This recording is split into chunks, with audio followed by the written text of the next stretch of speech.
आगकू तो रज आसूची रजरे तो घरे घरे पोड़ पिठा बनी थाए। मु आज बिना चीनी बिना गुड़े गोटे नुआ प्रकार मसला पोड़ पिठा बन की देखेबी। जदि आपण मिठा पोड़ पिठा खाई खाई बोर हो गले कि आपण को मिठा पोड़ पिठा खाइबा भल लगे ताहले आपण ए मसला पोड़ पिठा को प्रस्तुत करी खाई परिबे। ए पोड़ पिठा बनवाई जी सहज खाइबापी सेतिकी टेस्टी आमे ए पोड़ पिठा को कड़ाई रे प्रस्तुत करिबा। नमस्कार, ट्विंकल किचन को आपण मानकु स्वागत। पोड़ पिठा पई प्रथमे आमे गोटे पिठो बनैबा। सेथिपई मैं 2 कप चोपा छड़ा बिरी डाली नहीं। आ जगार आपण चोपा लगा बिरी डाली भी नहीं पारे। 2 कप बिरी डाली पई मैं 3 कप अरुआ चाउल नहीं। आ जगार आपण पिठा चाउल नहीं पारे। मु बिरी आउ चाउल को पानी रे भल भाव धोईकी मु पानी रे आकु 4 ରୁ 5 घंटा पई बतुरेकी रखिथिली। एटी बिरी आउ चाउल भल से फुली जाइछि। एबे हमें बिरी आउ चाउल को भल भावे बाटिकी नहीं जिबा। मैं सबू बिरी चाउल को भल भावे चिकन करी बाटिकी नहीं जाइछि। पिठौर कंसिस्टेंसी आपण एमती रखिबे, आकु बेसी पतला बनेबेनी। एबे हम पिठो को भल से मिक्स करी दबा। तापरे आमे को कवर करी 5 ରୁ 6 घंटा पर्यंत रेस्ट हबाकू दबा। एबे खरा दिन अछि, पिठो 5 ରୁ 6 घंटा भितर भल से फर्मेंट हो जिवो। शीत दिन हेले आपना को 7 ରୁ 8 घंटा पर्यंत रेस्ट हबाकू देबे। 5 ରୁ 6 घंटा परे मैं पिठौर घोड़णी को काढ़ी देछि। देखि पारथिबे एटी पिठौ केते बढ़िया से फुली जाइछि। एबे हमें सबको भल से मिक्स करी दबा। आपण ए पिठो को हल्का हाथ रे मिक्स करिवे। मु आपन को गोटे छोट रिक्वेस्ट करूची, जदि आपन को ए पिठार रेसिपी भल लागिबो ताला को लाइक करिवे, आपन को संग मानक सहित शेयर करिवे। जदि एपर्यंत मो चैनल को सब्सक्राइब करि नाहंती ताले सब्सक्राइब करबा को जमार भूलिबेनी। पाखते बेल आइकन ने ऑल नोटिफिकेशन ने क्लिक करिवे। एहा तरह पर जो वीडियो आसीबो आपन प्रथमे देखि परिबे। जदि फेसबुक के देखुचंती ताले फॉलो करबा को जमार भूलिबेनी। मैं गोटे पैन ने किसी तेल दे गरम होगा रखी।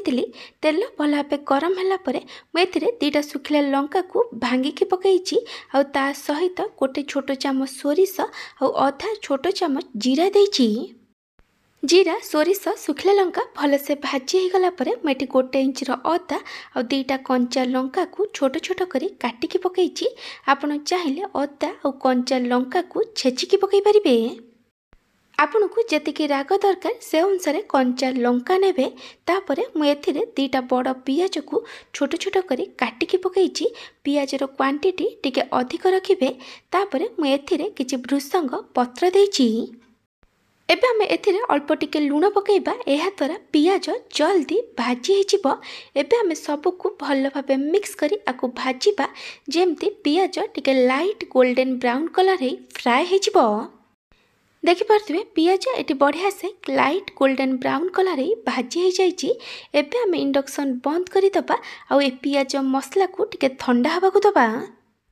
मैं गोटे बड़ बाउल नहीं। एबे मु एथिरे जो पिठो को बने की रखी पिठा पई जतिकी पिठो दरकार सेतिकी पिठो को नहीं जाउछि।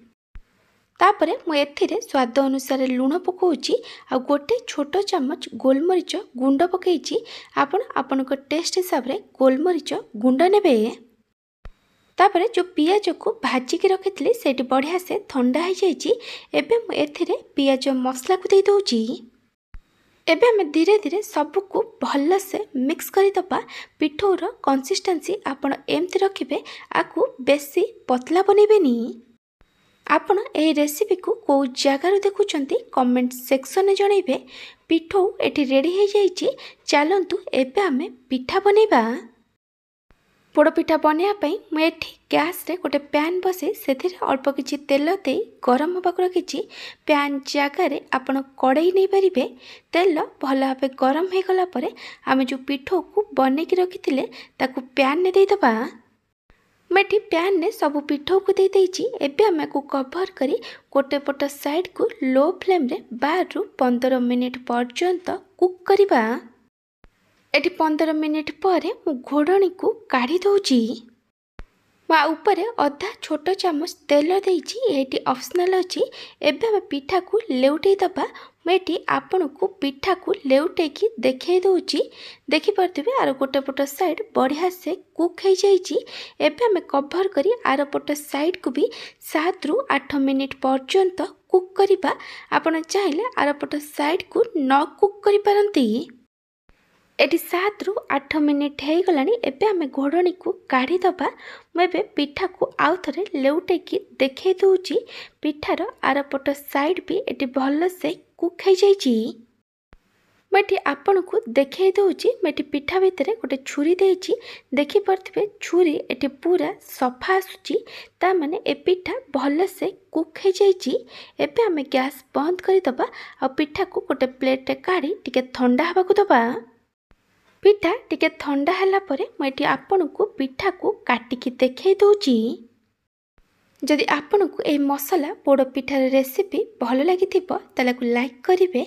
आपण सांग मानक सहित शेयर करिवे। जदि एपर्यंत मो चैनल को सब्सक्राइब करि नाहंती ताले सब्सक्राइब करबा को जमार भूलिबेनी। पाखर था बेल आइकन ने ऑल नोटिफिकेशन ने क्लिक करिवे।